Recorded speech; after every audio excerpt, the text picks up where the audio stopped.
Hey guys, and welcome back to the channel. Today is a bit of an interesting video because I think I can confidently say now that I feel like I've seen everything, because who would have thought that Lotus of all brands would create an electric SUV? And that's what we have here with the Lotus Eletre. I think that's how it's pronounced. So in this video, what we're gonna do, we're gonna talk about this design. I'm gonna show you the front side and of course the rear, tell you exactly what I think about this design, and then I'm gonna let you know what I think about this strategy from Lotus to create this SUV. So it is a similar size to the BMW X7 and the Mercedes GLS. So this is not a small SUV, it's actually really big, but it looks smaller when you just look at it from a front view because of the graphics there. More on that in just a second. And it's Lotus's first car with 4 doors, and it's their first ever SUV, obviously. All versions will be dual motor setup with at least 600 horsepower. Now the goal here for Lotus is to have the Eletre reach 60 miles per hour from standstill in under 3 seconds and a top speed of 161 miles per hour. So it's not going to be a slow SUV. I would hope so, because it's still a Lotus here, and the range is said to be around 340 miles with the 100 kilowatt hour battery. Now looking at this, let's jump into Photoshop. Let's get straight into this design and have a look at what's really going on with the Lotus these days. It feels like I think I saw the spy or the teaser image like 2 days ago or something like that, and then boom, they just dropped the entire model here. So the thing with the Eletre, I think that's how you pronounce it. I'm sorry if that's wrong, but I'm gonna keep saying Eletre because that's what I guess makes sense when I look at the name. But the thing with this is that it's built in China, and the thing is, you can definitely see that it is built in China. It doesn't look like a proper Lotus, and I'm not talking just about the proportions here, I'm talking about everything. The proportions, the graphics, and everything about this car just doesn't feel Lotus to me. So looking at the front view here, we can see that it has a clear shelf in the front end, and then that kind of houses all the graphics that we have down here. Then we have 2 massive wings sticking up in the front end, and we have this new super trend that is going on right now, which means that we have the daytime running lights up here. These are just for creating some sort of brand identity, I guess, for the brand. But the main headlights, as you can see, are located right here, which we're gonna see on the new BMWs, we see it on the Hyundais, we see it on the Kias, we're gonna see it on the next Lamborghinis as well. So this is a huge trend that's going on right now, with having the daytime running lights up here to create a brand identity, create whatever shape you want, and then have the main kind of headlights in the bumper or hid away right here in some dark corner that you can barely see that it's a headlight there.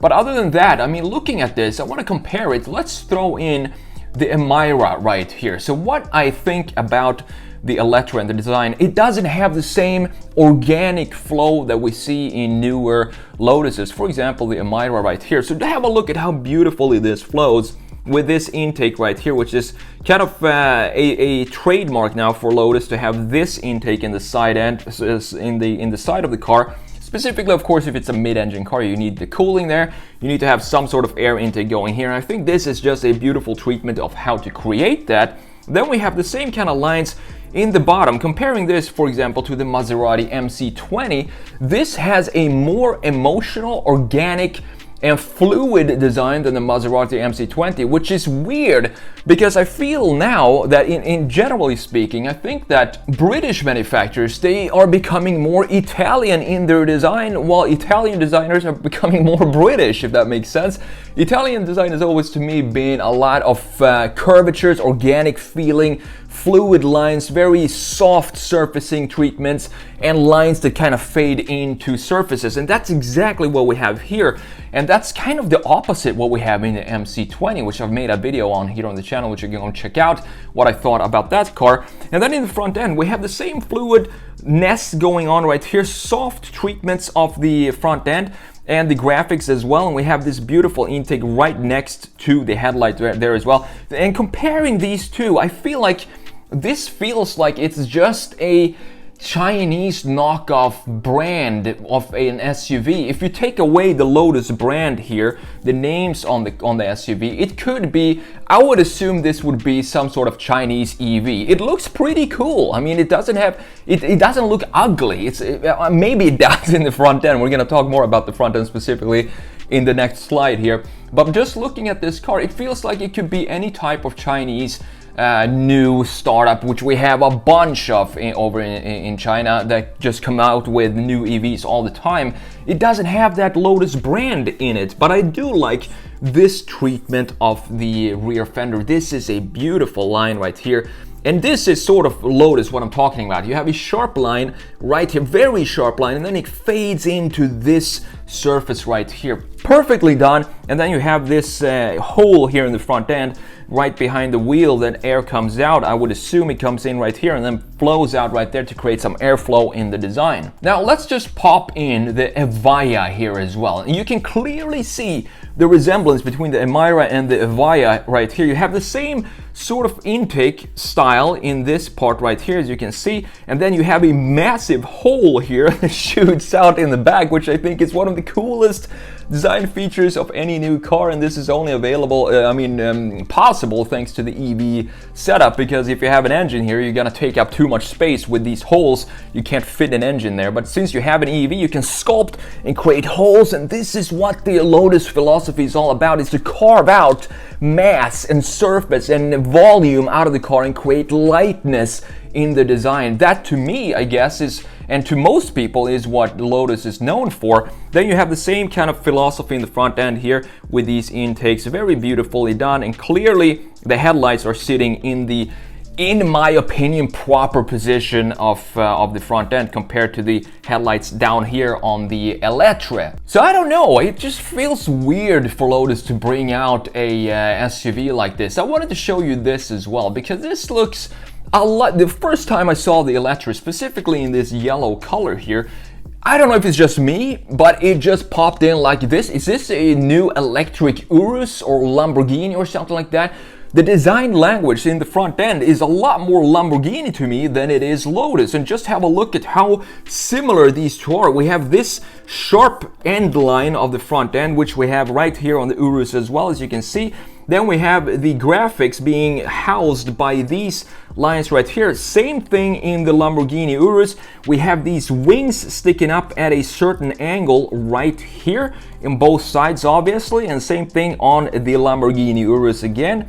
And the thing I prefer here with the Lamborghini Urus is that they have the headlights up here in the housing of what you think is the headlight. They don't hide the headlights down here, but that's gonna change. I'm pretty sure that's gonna change for the next generation Urus. We're gonna have the graphic, the Y shape, and then we're gonna have a headlights somewhere that you kind of need to search for where it is, like we do here in the Eletre up top. And even this graphic down here is sort of similar to this styling at the bottom of the Eletre as well. Looking at the side view, we have this line here as well. We have this fender line in the rear end. There's a lot of similarities here when you really dig into this design. Even the logo, kind of from afar, it kind of looks like it could be a Lamborghini badge in the front end. And if someone were to tell me that this is the new Lamborghini EV SUV, I probably would believe them if we just remove the branding of the Lotus. So that's an interesting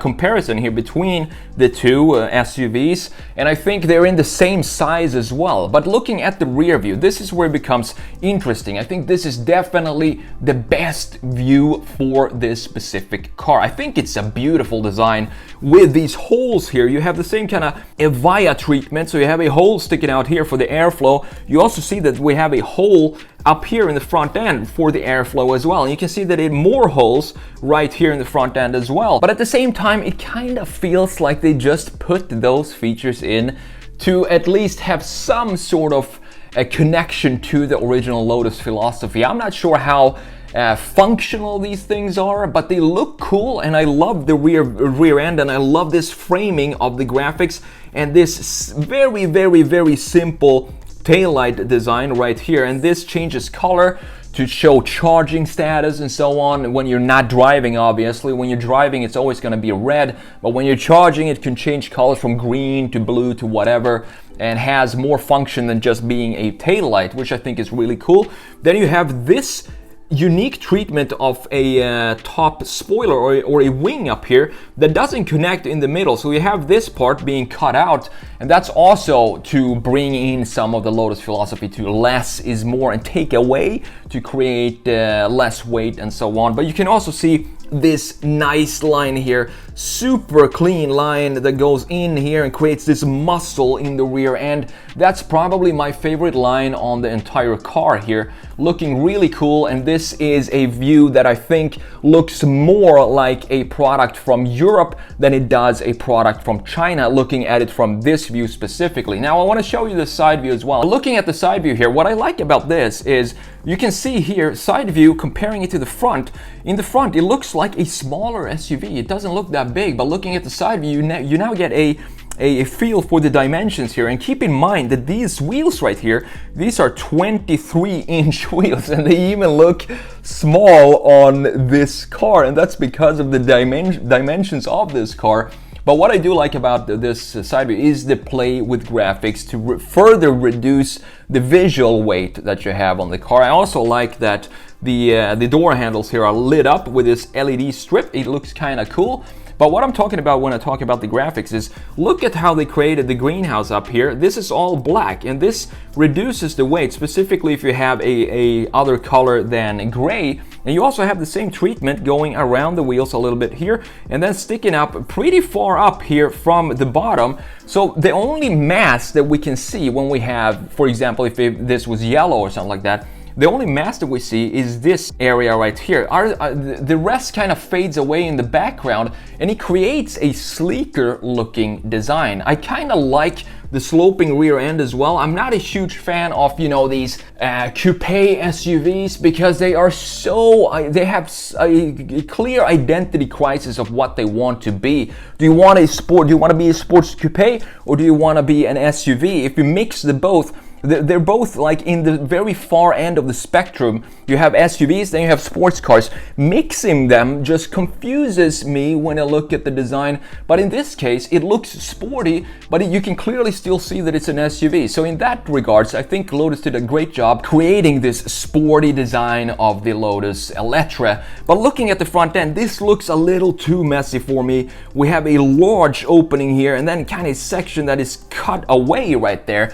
It looks too aggressive to be a Lotus. Looking at this area only, it feels a lot more Lamborghini-ish than it does Lotus, for sure. And I think the line flow is still here. We have this line again, and then we have this shoulder line, I would call this, that goes into the front end and then creates this peak right in the front, which is pretty cool. But other than that, there's a lot going on in this design, and I think they could reduce this even more to bring in this philosophy of simplifying, like we have with other Lotuses, specifically newer Lotuses as well. I do understand why Lotus had to put this out, because SUVs these days, if you look at Lamborghini, I think 50-60% of their sales is the Urus. I'm sure the new Ferrari Purosangue is gonna be a similar percentage of their sales. And also, what else do we have? We have Porsche Cayenne, pretty much saved Porsche back in the day. We have Bentley, we have Rolls-Royce. Everybody has to have an SUV because unfortunately that is what sells these days. So Lotus, I guess they needed to put this out in order to stay in business. And in my opinion, if they need to put this out, an electric SUV, I'm all for it if that means that they are able to continue to build proper Lotus sports cars, if they just balance out their lineup with an SUV to get more sales, more revenue into the company, to be able to develop new sports cars, which they are known for and which they've been doing for such a long time. So this is a cool step, I think, in the right direction. This is actually coming to the US, I think, in 2024.